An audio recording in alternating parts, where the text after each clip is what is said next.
좌우에 계신 분들과 인사하겠습니다. 잘 오셨습니다. 또 인사하겠습니다. 사랑합니다. 축복합니다. 또 선포하겠습니다. 예수님이 부활하셨습니다. 살아계셔서 당신과 함께하고 계십니다. 할렐루야. 일본의 크리스찬 미우라 아야코 여사가 쓴 빅점이라는 소설을 잘 아실 것입니다.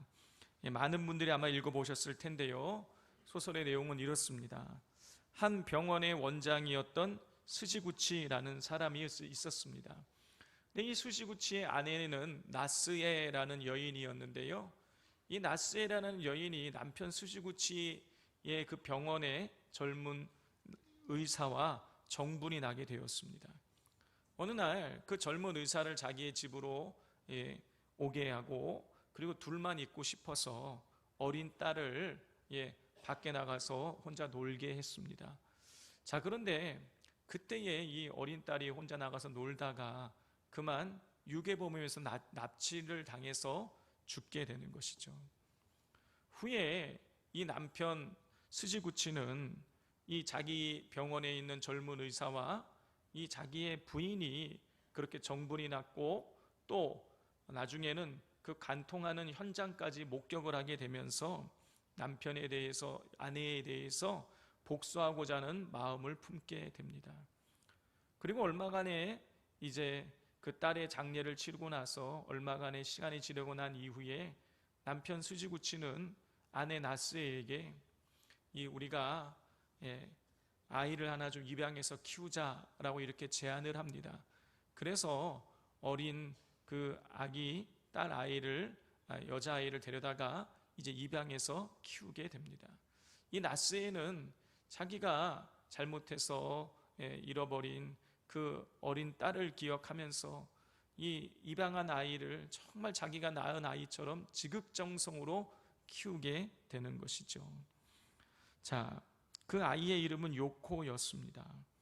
자, 그런데요, 이 요코는 사실 남편이 부인에게 복수하고자 유괴범의 딸을 입양했던 것이에요.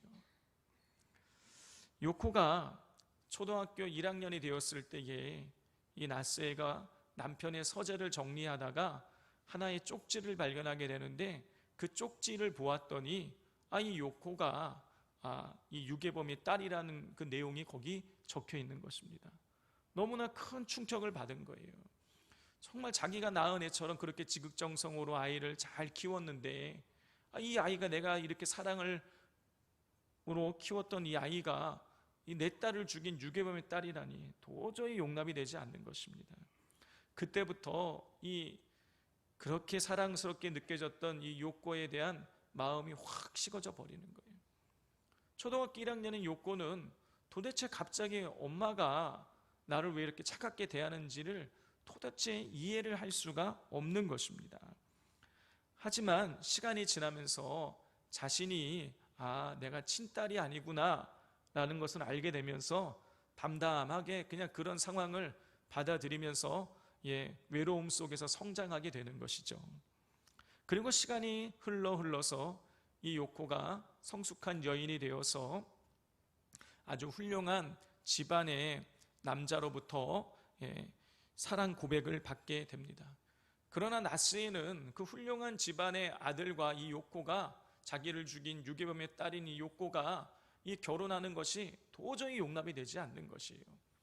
그래서 폭로를 하는 것입니다. 사실 이 아이는 내 딸이 아니고, 친딸이 아니고 내 딸을 죽인 유괴범의 딸이다. 그것을 폭로하자 이 요코는 너무너무 괴로워서 결국 자살을 하게 됩니다. 자, 그런데 바로 그때에 이 나스에가 어떤 경로를 통해서 이 요코가 사실은 유괴범의 딸이 아니라는 사실을 뒤늦게 알게 되는 것이죠. 그래서 그 진실을 알게 된 이 나스에와 남편 스지구치는 죽어가는 그 요코를 살리기 위해서 안간힘을 쓰는 것으로 이 소설이 끝나게 됩니다.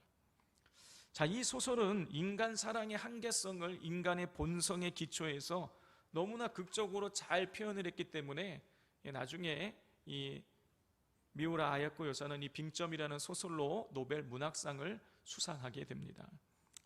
저는 대학 때 이 소설을 읽으면서 인간 내면 안에 있는 불안을 보게 되었습니다. 남편 병원의 젊은 의사와 불륜을 저지른 나스에, 그리고 아내에게 복수하기 위해서 유교뱀의 딸을 입양한 남편 스즈구치, 그리고 자신이 유교범의 딸인 줄 알고 괴로워했던 요코, 그리고 나스에와 스즈구치의 딸을 유괴하여 죽인 유괴범 등 소설 속에 나오는 모든 사람의 삶은 평안하지 못했습니다. 모두 다 불안했어요. 그래서 서로가 서로를 괴롭히고 그리고 스스로 괴로움 속에서 살아갔던 것이죠. 성도 여러분, 인간은 불안한 존재입니다. 인간이 왜 불안한 것입니까? 인간이 존재의 근원이 되시는 의로우신 하나님으로부터 단절되었기 때문이에요. 왜 인간이 존재의 근원 되시는 하나님으로부터 단절된 것입니까?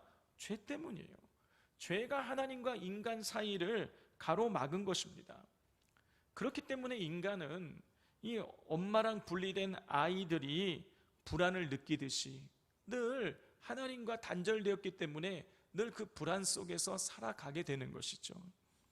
이렇게 보았을 때에 여러분, 결국에는 죄가 인간에게 불안을 가져오게 되는 것입니다. 여러분, 더 큰 문제는 이 죄로 인해 갖게 되는 이 불안이 우리 안에 부정적인 행동과 감정을 일으킨다라는 것이죠. 불안으로 인해서 나타나는 첫 번째로 대표적인 현상이 뭐냐? 부정적인 행동이 뭐냐? 여러분, 바로 화를 내는 것입니다. 화를 내는 사람들은요, 이렇게 얘기를 해요.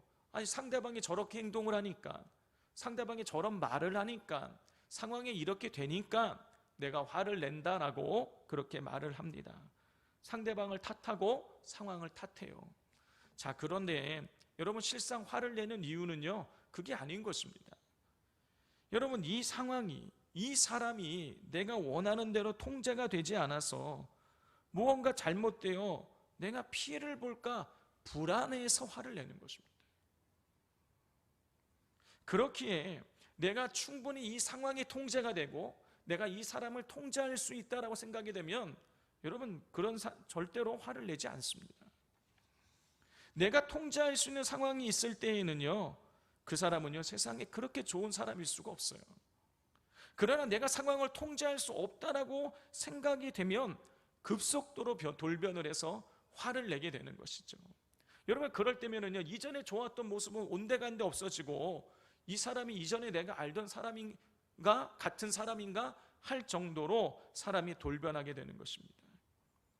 그렇기 때문에 누가 욱하고 화를 내는 사람이 있다면, 아, 지금 저 사람이 불안하구나 라고 그렇게 생각하고 넘기시면 되는 것입니다.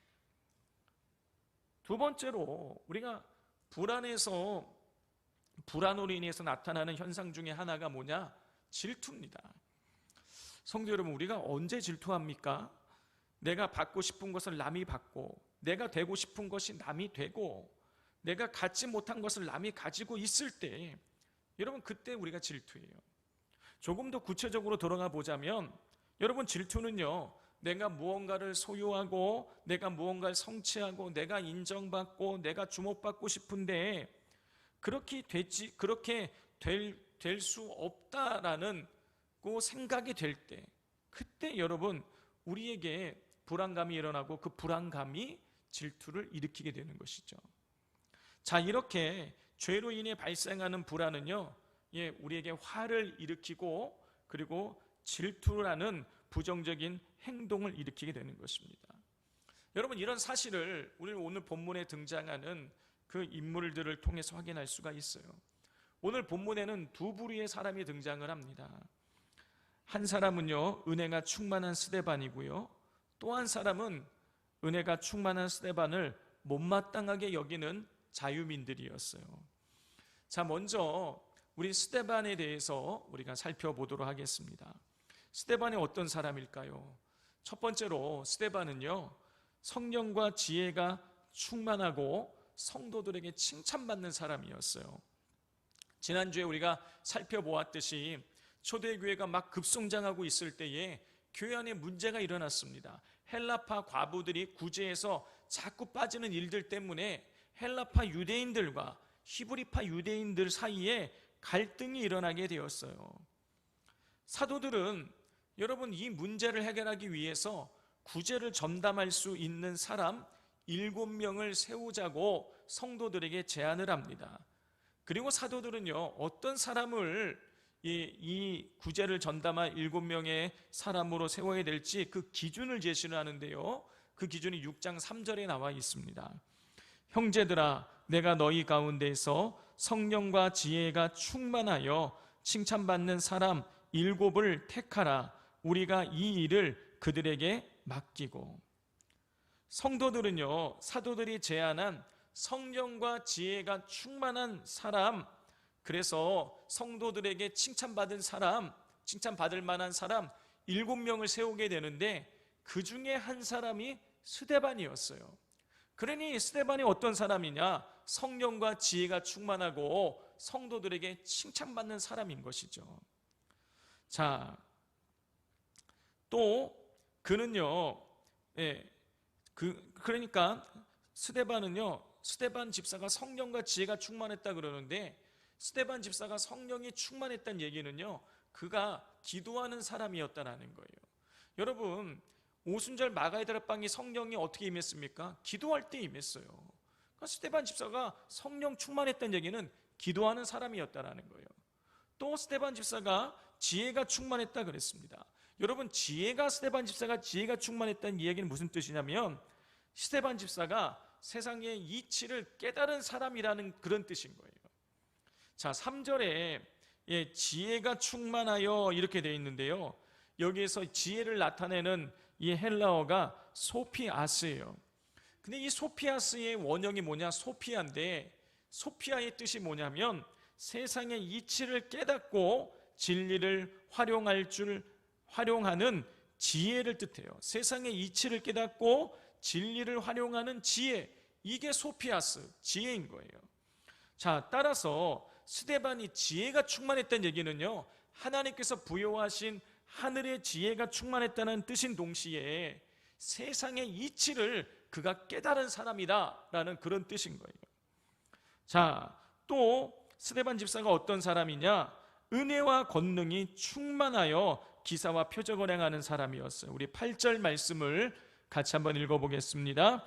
스데반이 은혜와 권능이 충만하여 큰 기사와 표적을 민간에 행하니. 스데반 집사는요, 은혜와 권능이 충만했어요. 자, 은혜가 충만했다. 여러분, 은혜가 충만했다는 얘기는요, 하나님과 친밀한 관계를 맺고 있었다, 그런 뜻인 거예요. 왜냐? 은혜는 하나님으로부터 주어지는 것이기 때문이에요. 또 스데반 집사가 권능이 충만했다 그랬어요.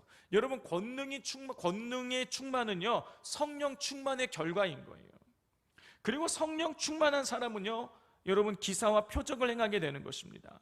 여러분, 이건 사도들을 보면 알 수 있어요. 사도행전 2장을 보면 오순절날 마가의 다락방에서 성령의 충만함을 받은 사도들이 여러분 여러 가지 이적과 기사를 행하게 됩니다. 베드로는요, 한번 설교할 때마다 3,000명, 5,000명이 회개하였고요, 그것뿐만이 아니라 태어나면서부터 걷지 못하던 사람을 예수님의 이름으로 이렇게 세웠어요. 베드로만 그런 능력을 행한 것이 아니라요, 나머지 다른 사도들도 능력을 행하는 삶을 살았습니다. 사도행전 5장 12절을 보면 사도들의 손을 통하여 민간의 표적과 기사가 많이 일어나매. 자, 이렇게 성령 충만함 받은 사도들을 통해서 표적과 기사가 나타났습니다. 따라서 은혜와 권능이 충만한 스데반을 통해서요, 여러분, 큰 기사와 표적이 나타나는 것은요, 너무나 자연스러운 일이에요. 자, 이렇게 스데반은요, 성령과 지혜가 충만했고 은혜와 권능이 충만해서 기사와 표적을 많이 행하는 사람이었습니다. 한마디로 말해서 스데반 집사는 하나님의 사람이었고요, 하나님께 이끌림 받는 사람이었어요. 여러분, 스데반 집사가 하나님의 사람이고 하나님의 이끌림 받는 사람이라는 건요, 하나님 안에서 평안을 누리는 사람이었다라는 그런 뜻이에요. 자, 그렇다면 9절에 등장하는 자유민들은 어떤 사람들이었을까요? 여러분, 자유민들은요, 불안에서 기인한 질투에 이끌리는 사람들이었습니다. 자, 우리 9절을 같이 한번 읽어보겠습니다. 시작. 이른바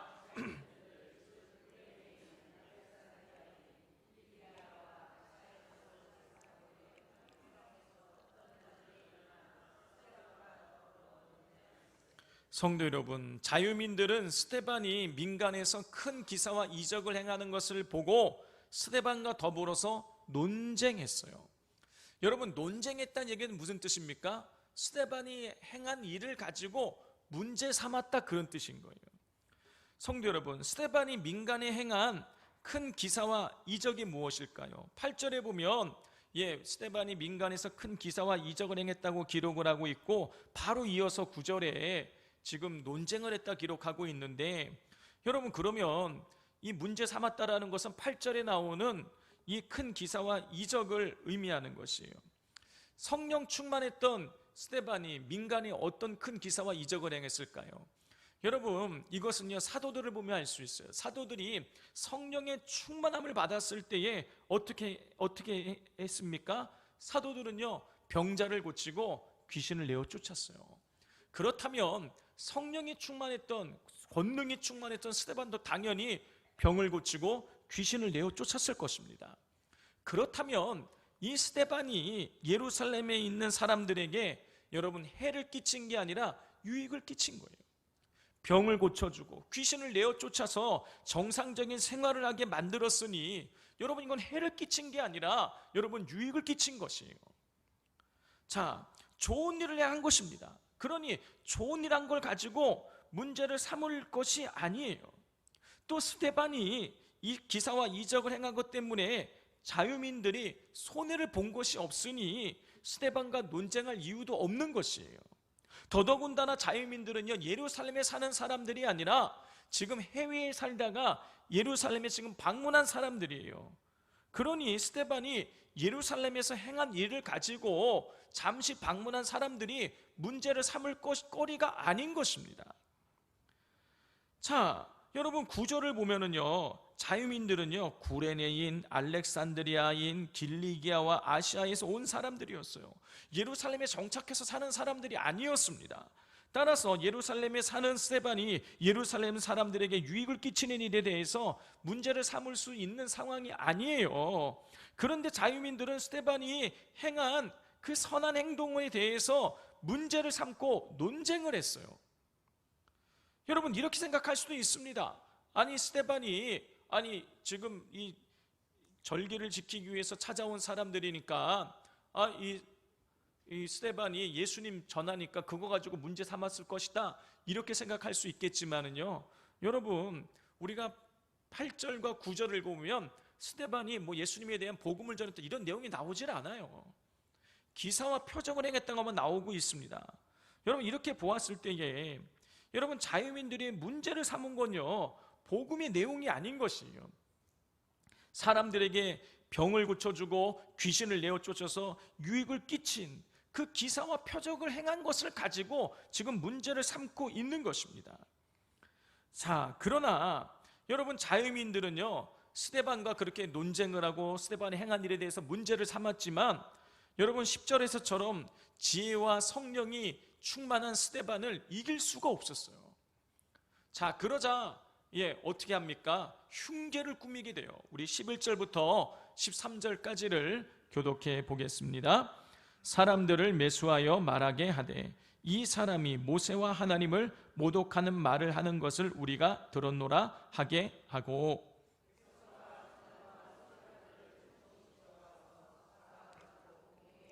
함께 읽겠습니다. 거짓 증인들을 세우니 이르되 이 사람이 이 거룩한 곳과 율법을 거슬러 말하기를 마지 아니하는 도다.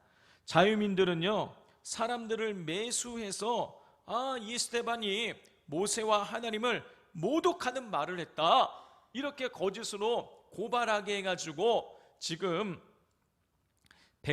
백성과 장로와 서기관들을 충동시켜서 공회로 끌고 오게 했어요. 그리고 또 그 공회 내에서는요, 그 재판이 열리게 된 거예요. 또 재판장에서는요, 거짓 증인들을 내세워가지고 이 스데반 집사가 율법을 무시했다, 이런 증언을 하기 위해서 스데반 집사를 지금 막 몰아세우고 있는 것입니다. 성도 여러분, 예루살렘에 사는 사람들도 아니고 이방 지역에서 잠시 예루살렘을 방문한 사람들이 이렇게 집요하게 스데반 집사를 공경에 빠뜨리기 위해서 애쓰고 있는 것이 여러분들 이해가 되십니까? 도대체 왜 이방 지역에서 온 자유민들이 스데반을 잡아먹지 못해서 이렇게 안달이 난 것일까요? 스데반이 나쁜 일을 한 것도 아니고 사람들을 유익하게 했는데 왜 이렇게 스데반의 행동을 문제 삼고 있는 것일까요? 스데반이 자신들보다 힘이 쓰고 힘이 강하고 그리고 권력이 있기 때문인 것인가? 아니에요. 그렇지 않아요. 여러분, 스데반 집사가 성도들에게 성령과 지혜가 충만하여 칭찬받는 사람으로 인정을 받아서 7집사 중에 한 명으로 뽑혔다는 것, 그리고 그 구제를 담당하는 일을 했다는 것은요, 여러분, 최소한 그 초대교회의 다른 성도들처럼 자신의 재산을 팔아서 가난한 자들에게 나누어 주는 사람이었다라는 그런 뜻인 거예요. 따라서 물질적으로 따져보자면 여러분, 2000년 전에 해외에서 자기 고국 땅으로 이렇게 돌아와서 여행을 할 수 있는 여유를 가진 자유민들과 비교를 해보면요, 자유민들이 훨씬 더 부자인 거예요. 그들이 더 힘이 있는 거예요.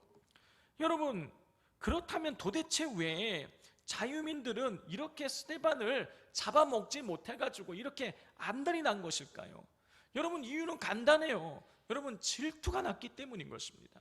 성도 여러분, 자유민들은요, 스데반이 민간의 기사와 표적을 행하여서 수많은 사람들이 예수님을 믿게 된 소문을 듣기도 했고, 그리고 자기들이 눈으로 보기도 한 것이죠. 그와 더불어서 스데반이 사람들에게 병을 고치고 귀신을 내어 쫓았을 때에 사람들에게 주목받는 것도 보았을 것입니다. 자유민들은요, 그 모습을 보면서 불안으로부터 기인하는 질투가 올라온 것이에요.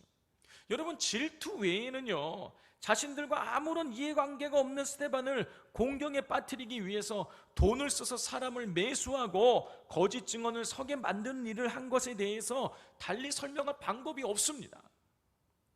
여기서 여러분, 그런데 우리가 주목해야 될 것이 있어요. 그건 뭐냐면, 이렇게 자유민들이 집요하게 돈을 써서 거짓 증인들을 앞세워가지고 스데반을 막 하나님을 모독했다, 모세를 모독했다, 율법을 무너뜨렸다, 이런 거짓을 행해서 스데반을 막 몰아세우고 있을 때 여러분, 스데반이 어떠했냐라는 것입니다. 여러분, 15절을 같이 한번 읽어보겠습니다. 시작. 공회 중에 앉은 사람들이 다 스데반을 주목하여 보니 그 얼굴이 천사의 얼굴과 같더라. 성도 여러분, 지금 내 눈앞에서 내가 하지도 않은 말을 했다라고 거짓으로 증언하고 있고, 내가 행하지도 않았던 행동을 했다라고 거짓 증언하는 일들이 지금 재판정 안에서 벌어지고 있다고 한번 생각을 해보십시오. 여러분, 그 거짓 증언으로 인해서 내가 감옥에 갈 수도 있고요, 잘못하면 죽을 수도 있는 상황인 거예요. 여러분, 그런 일들이 벌어지고 있다면 여러분, 성도님들의 마음이 어떠하시겠습니까? 여러분, 너무나 억울해서요, 막 기가 차고 말문이 콱 막힐 것이에요. 여러분, 그런데요, 스데반의 얼굴이 어땠냐면 천사의 얼굴 같았다는 거예요. 여러분, 이건 뭘 의미하는 것입니까? 스데반이요, 여러분, 평안했다, 그런 뜻인 거예요. 어떻게 스데반은 억울해서 견딜 수 없는 그 상황 속에서, 불안하고 두렵고 화가 날 수밖에 없는 그런 상황 속에서 어떻게 스데반은 평안할 수 있었던 것일까요? 여러분, 그 이유는요, 스데반이 하나님의 다스림 속에 있었기 때문입니다. 스데반이 하나님과 함께하는 삶을 살았기 때문인 것이에요. 여러분, 그렇기 때문에 지금 무슨 해를 입을지 몰라 불안에 떨 수밖에 없는 상황 속에서도 평안할 수 있었던 것이죠. 여러분, 그러면 그렇게 불안에 떨 수밖에 없는 상황 속에서도 천사의 얼굴을 하며 평안한 이 스데반을 바라보고 있었던 자유민들은 어떠했을까요? 여러분, 자유민들은요, 불안했을 것입니다. 자신들이 원하는 대로 일이 풀리지 않을까 봐 불안하고, 자신들의 흉계가 거짓이 탄로날까 봐 두려웠고 불안했을 것이에요. 성도 여러분, 바로 이것입니다. 하나님 안에 있으면 어떠한 환난이 와도 평안한 것이에요. 그러나 하나님 없는 인생을 살아가게 되면 아무리 내가 하고 싶은 대로 하고 살아도 여러분 불안할 수밖에 없습니다. 성도 여러분, 요즘 우리는 불안의 시대를 살아가고 있습니다. 코로나가 이제 거의 다 끝났다라고 하지만은요, 여러분 목이 조금 아프고 열이 나면 나 코로나 감염된 거 아니야? 그래서 나 때문에 여러 사람이 피해보는 것 아니야? 하는 이런 불안감이 우리에게 올라오게 되는 것이죠. 여러분, 코로나뿐만이 아니라 우리는요, 건강과 자녀와 직장과 사업과 인간관계와 노후 대책 등 수많은 변수들 속에서 우리는 불안을 안고 살아갑니다. 그래서 그 불안 요소를 없애기 위해서요, 건강검진도 받고 노후 대책도 세우고 보험도 들고 자녀 교육에도 힘을 쓰고 나름대로 노력을 많이 하는 것이에요.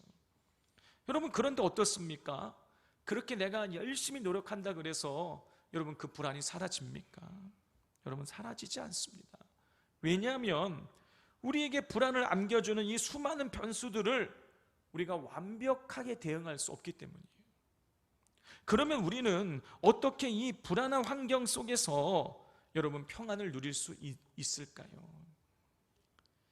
미국에서 최초로 자동차를 만든 사람이 헨리 포드죠. 이 헨리 포드는 자동차를 처음 만들어서 포드 자동차를 설립해서 대량 생산을 해서 미국 국민들이 포드 자동차를 타고 다니게 만들었습니다. 이 헨리 포드가 포드 자동차 회사를 만들어서 자동차를 판매한 지 얼마 되지 않았을 적에 어떤 한 사람이 그 포드 자동차를 사서 먼 곳으로 여행을 가고 있었습니다. 그런데 잘 가던 자동차가 갑자기 멈추게 된 것이에요. 고장이 난 것입니다. 여러분, 요즘 같으면 자동차 공업사 같은 데 찾아가면 되지만 자동차가 이제 나온 지 얼마 되지 않았기 때문에 그 자동차를 고칠 수 있는 곳이 없는 상황인 거예요. 발을 동동 구르며 어찌할 바를 알지 못하고 있는데 저쪽 멀리에서 포드 자동차 한 대가 또 이렇게 오는 것입니다. 그러더니 차를 세우더니 멋지게 차려입은 한 신사가 내려서 자동차가 문제가 있냐고 그러면서 본네트를 열어가지고 여기저기 이렇게 살펴보았습니다. 그러더니 엔진 쪽에 좀 문제가 있는 것 같다 그러면서 조금 이렇게 손을 대고 만져주었어요. 그리고 시동을 걸어보라 그랬더니 시동이 잘 걸리는 것이었습니다. 너무 놀란 것이에요. 아니, 이 신사가 이렇게 나타나서 갑자기 한순간에 금방 이 문제를 해결해 주니까 너무너무 놀랐던 것이죠. 그래서 이 자동차 주인이 물었습니다. 도대체 당신은 어떤 분이시길래 이렇게 자동차를 이렇게 쉽게 잘 고치시는 겁니까? 그러자 이 자동차를 고쳐준 사람이 대답하는 대신에 명함을 하나 내밀었습니다. 그 명함엔 이렇게 써 있는 거예요. 포드 자동차 회장 헨리 포드. 헨리 포드는요, 자동차를 만든 사람이에요.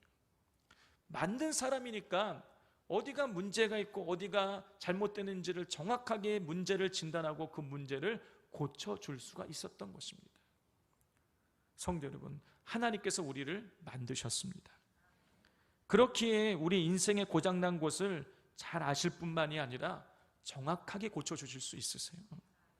우리가 무엇 때문에 불안해하고 무엇 때문에 화를 내고 무엇 때문에 질투에 이끌리는지, 그래서 괴로운 인생을 살아가는지 하나님은 너무너무 잘 알고 계십니다. 그렇게 우리가 문제를 가지고 하나님께 나아가면 하나님께서 우리의 문제를 고쳐주시고 우리를 평안하게 하실 수 있습니다.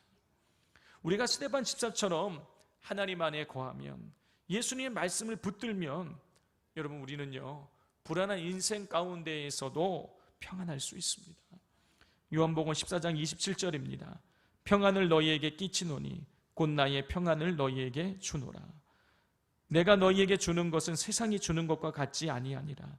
너희는 마음에 근심하지도 말고 두려워하지도 말라. 예수님 말씀하십니다. 평안을 너희에게 끼치노라. 평안을 너희에게 주노라. 여러분, 이 말을 통해서 우리는 뭘 알 수 있는 것입니까? 예수님이 평안의 근원이라는 거예요. 예수님만이 우리에게 평안을 주실 수 있다는 것입니다. 그러므로 여러분, 우리는요, 예수님과 함께할 때에, 하나님과 함께할 때에 참된 평안을 누릴 수 있게 되어지는 것이죠. 그러므로 날마다 평안의 근원이 되시는 하나님 앞으로, 예수님 앞으로 날마다 나아가셔서 그분 안에서, 그 품 안에서 하나님 주시는, 주님 주시는 평강을 누리게 되시기를 주님의 이름으로 축복을 드립니다.